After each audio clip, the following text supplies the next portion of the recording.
let's talk about something that causes a ton of confusion. You take some medicine, you get a period, but is it a real period? It's a huge question, and the answer has some pretty major implications for your health and especially for your fertility. So in this explainer, we're going to get to the bottom of what's really going on inside your body. Okay, so here's the scenario, and I bet it sounds familiar to some of you. Your doctor prescribes a medication, you take it, and boom, your period arrives. It feels like a relief, right? Like maybe your cycle is finally back on track. But that bleed you're seeing, it might be telling a completely different story. So let's break it down. Is this a true period? And the million-dollar question, does it mean you can get pregnant? To really get what's happening with a medically induced bleed, we first have to understand the genuine article. We need a baseline. So let's start with the body's natural blueprint. What makes a menstrual cycle a true menstrual cycle? Now, of all these steps, I want you to zoom in on number 2, ovulation.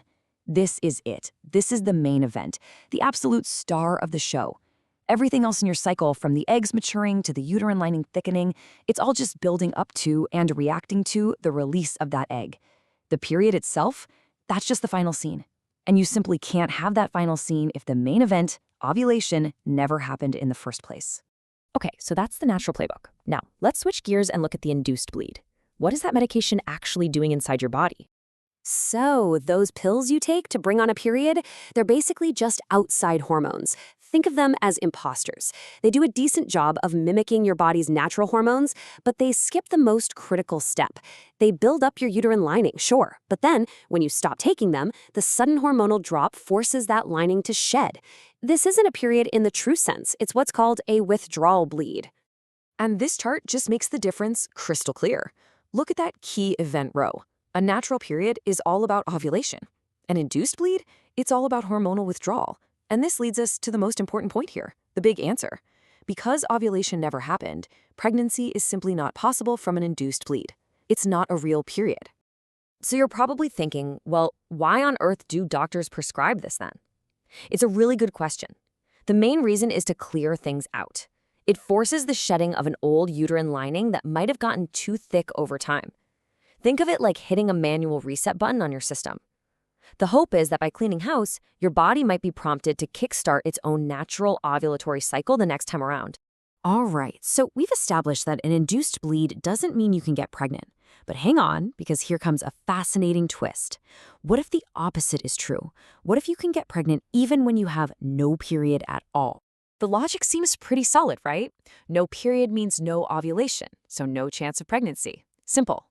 But what's incredible is that for some women, that logic is just plain wrong. This is all possible because of a phenomenon called silent ovulation. And it's pretty much exactly what it sounds like.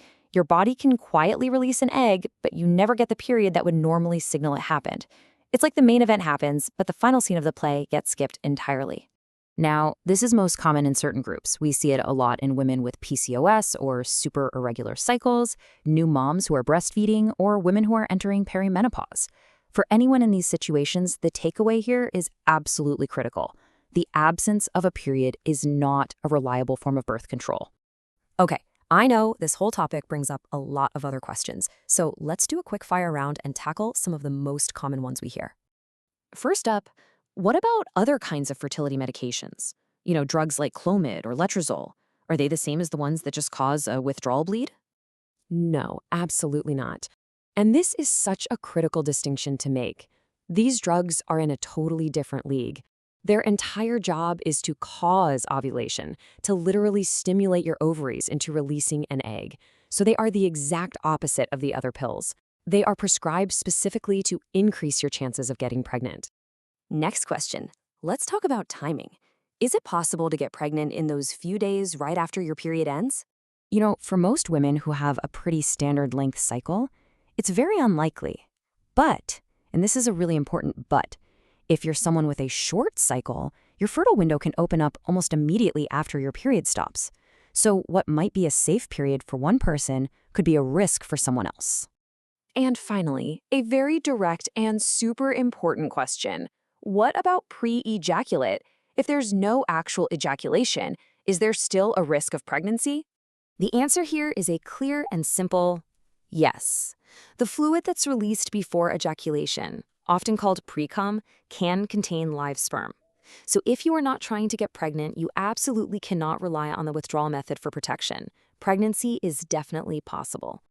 So, after all of that, what's the one big thing to take away from all this?